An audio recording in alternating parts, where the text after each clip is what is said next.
Hi, everyone. I'm Christine Russo, and welcome to What Just Happened. Today we have Tim Fehr from Happy Returns. Welcome, Tim. Hey, welcome. You've been in the media a lot, so hopefully I can try to cover some different angles to what's new out there, because I think what you're doing is really interesting. So let's get right into it. Welcome, Tim. Cool. Thank you. Is the storm over right now? Do you get a breather in terms of returns? Oh, yeah. December, January is a big peak, but for a very long time, we've been a pretty fast growing company. So our volume kind of looks like this, if you can see, there's seasonality in it, of course, but there's a trend line up. We don't really have a on-off season. But there's peaks and troughs as it climbs up. Correct. Yeah. Usually December, January is the peak, but then by March, we're over that December number. Yeah. What do you do then? You launched the robots on the dance floor to great success. Are you just, okay, let's go pedal to the metal now? Yeah. Let's see. We tried very hard to get the robots in before peak, which we succeeded in. So a cool Better Together story with UPS. We got acquired in November of 23. We had done some preliminary work on automation before, but wasn't that good. We had forgotten about that. And then joined with UPS or talk with some people, saw all the automation they were doing, cobbled together a plan in 6 weeks, 8 weeks. We placed an order in February, and then we went live in our first facility in August. So we moved pretty fast. We've been growing a lot, particularly with UPS. So we wanted to pull that forward. So we got it in place in our last facility by November. So December was still pretty new. December was our busiest month ever with our lowest transit time ever and our lowest loss rate ever. Robotics played a big role in that. That said, we were still figuring some stuff out. Our performance, our ability to use robotics got better December, January, Feb. So now we're fully hitting our stride. And at the moment, we're now putting together another plan for 2025.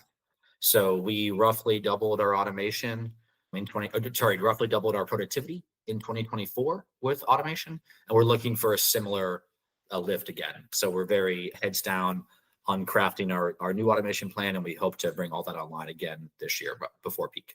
You might get robots for the unloading. So we'll come back to that. But once the boxes are in their place on the floor, I think you called it the dance floor, the robots are sorting and moving it and boxing. And then when the box is full, it goes back to the retailer, and that takes about a week. Are you looking to cut that time down? We are, yeah. We have 3 facilities, and it depends on where you are there. For example, we have a lot of customers who have warehouses in Southern California. We have a facility in Southern California that's same day or next day transportation, for example. But in general, we're very focused on transit time improvements in 2025. It's a big company initiative. So we are actually looking throughout the entire kind of life cycle of returns journey and trying to figure out how we can improve every aspect of that journey. We have a rigorous approach to managing outbound carriers. And so we're always looking at that carrier performance and trying to figure out how we can improve it. We do a number of things actually for outbound transit to speed things up. For example, we have a cross-dock program between our facilities. So we've got facilities in Pennsylvania, Memphis, it's in Mississippi, but Memphis, Tennessee area, and then Southern California. So we've got a bunch of retailers in SoCal, for example, and we were shipping them just regular LTL from Pennsylvania to Southern California. That can be a 5-6 day transit time. What we're doing now is we run FTLs, like dedicated loads, multiple times a week from Pennsylvania to our California facility. So that shaves a couple of days off. And then we combine those with the freight in the SoCal warehouse to go out to those retailers. We're doing a lot to manage the transit time of our outbound carriers. Yeah, time is so important for if they're going to put it back on the shelves. It's crazy. Actually, is this something you could possibly do, which is dynamic planning? Because, for example, you get something back at the beginning of the season. Obviously, you want everything back as quickly as possible. And it's, you know what, I'll pay more to get this sooner so I can get it back out. Is that something you would consider? Yeah, no, we've thought about it. We've been on a transit time journey. Robotics has been a big part of that. And our main goal is, hey, how can we make everything faster without like affecting our cost structure in a way that would change our pricing. Sounds to me like you do not use the UPS fleet to transport the returns. We do on the inbound side. So from the UPS, from the drop-off points, Drop off. return bars. So from UPS Store, Staples, Ulta Beauty, it's a UPS parcel. Outbound, we do use UPS parcel for some retailers, smaller ones. Larger ones, we ship motor freight just because if you're shipping hundreds of boxes at once, you do get savings shipping motor freight for that. So we do use freight carriers for the outbound leg. You've been in the space for a while. You've been Yep. at Happy Returns since 2015. Is it getting better? Is it getting worse? Are people just never going to change? Is the genie ever going to go back in the bottle with respect to really being thoughtful with purchases? I don't think that people are going to rewind in terms of their expectations from e-com.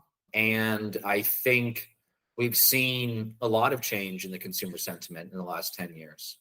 In the pre-pandemic era, you had you had Amazon driving consumer expectations, and you had a lot of venture capital backed D2C brands who had very customer friendly expectations. And then the pandemic hit, and then for a while, everyone was growing like gangbusters. So kind of growth was the customer acquisition and growth were the North Stars.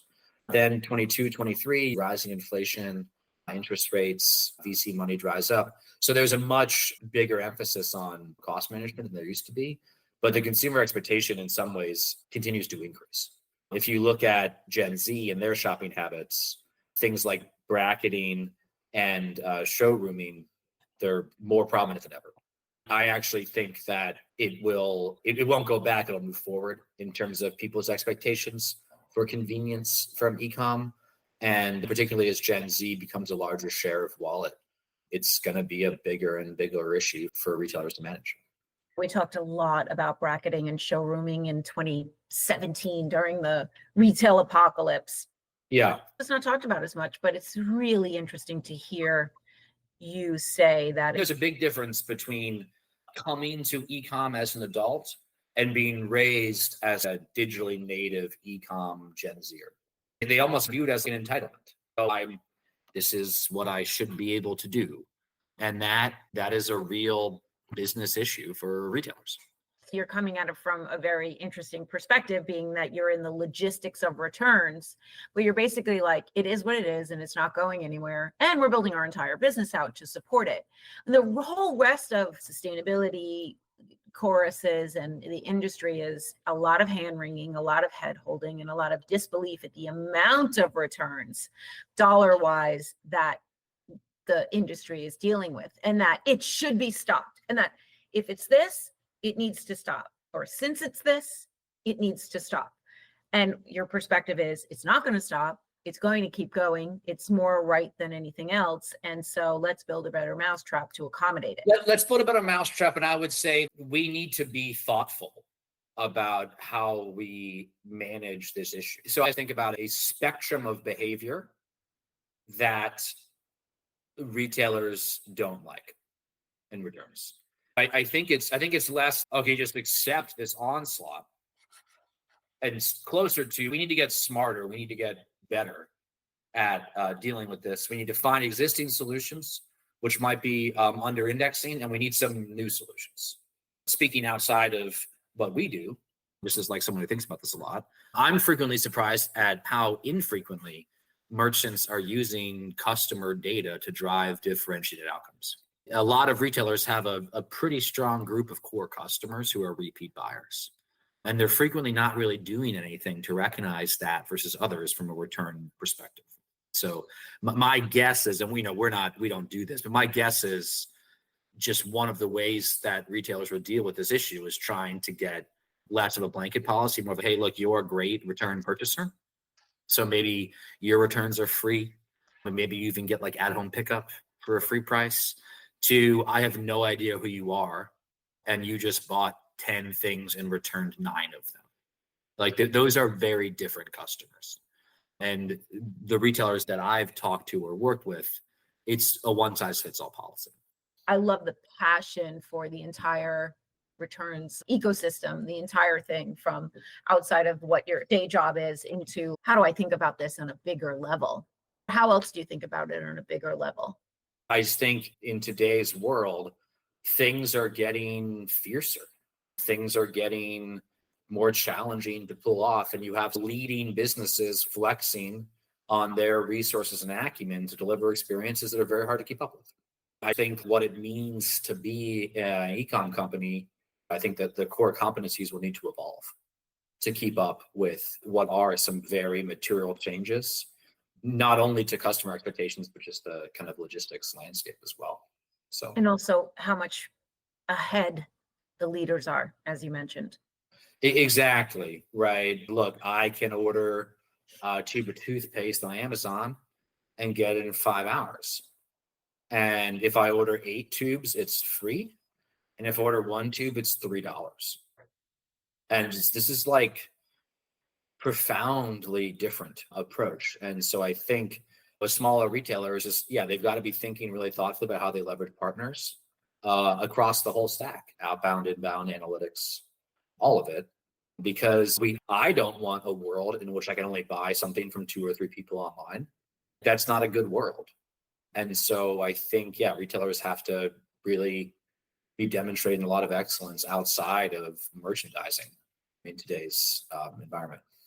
The way you discovered e-com when you were in college, do you think, personally speaking, will you discover shopping via AI assistant, a kind of partner where it's like, hey, I'm going to a wedding and there's a brunch and blah, blah, send me some outfit ideas? Do you think you would switch to doing that? Oh, 100%. We're in the midst of the new industrial revolution. And so I think many things are going to change. People talk about like web 1, 2, 3. Well, a world in which I'm only getting told what to do is it's not even web 4.0, right? It's like you've totally, it's almost like AOL, right? When there was a gatekeeper intermediary, it's almost like, hey, you're not really using the internet, you're using this tool, which itself has access to the internet. What about Happy Returns and the data? Now, you're not using AI. Will you use AI, or what form of data? Is there anything going back to the retailer other than the packages? Yeah, a decent amount of data. I would say one big advantage about Happy Returns is that our software controls the end-to-end experience from starting the return to dropping off the return to processing the return in our hub to getting it back to the retailer.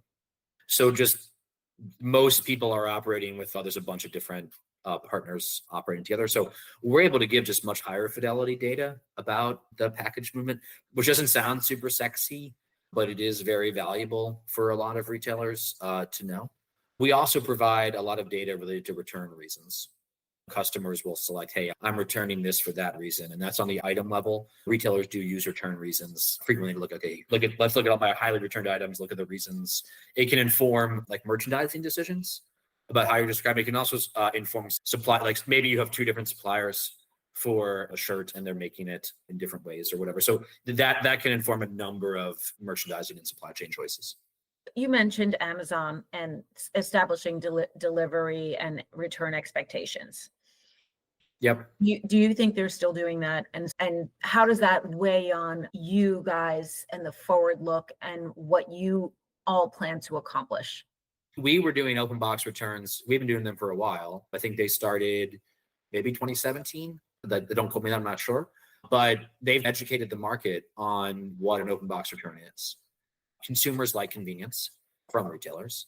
And when one of the world's largest retailers is spearheading convenience, which like most American consumers are experiencing, this creates expectations for them. And everyone has to either keep up with that or potentially lose business to those who are leading.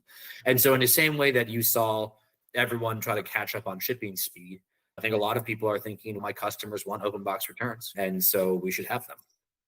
And so they call you guys because we are, of course, positioned to benefit from that trend. That's good. And I think we were successful in covering some new topics that further highlight the innovation and success that's going on at Happy Returns and the synergistic benefit of being a part of UPS now. And there's more to come in 2025. Stay tuned. Thanks very much, Tim. That is what just happened. I'm Christine Russo.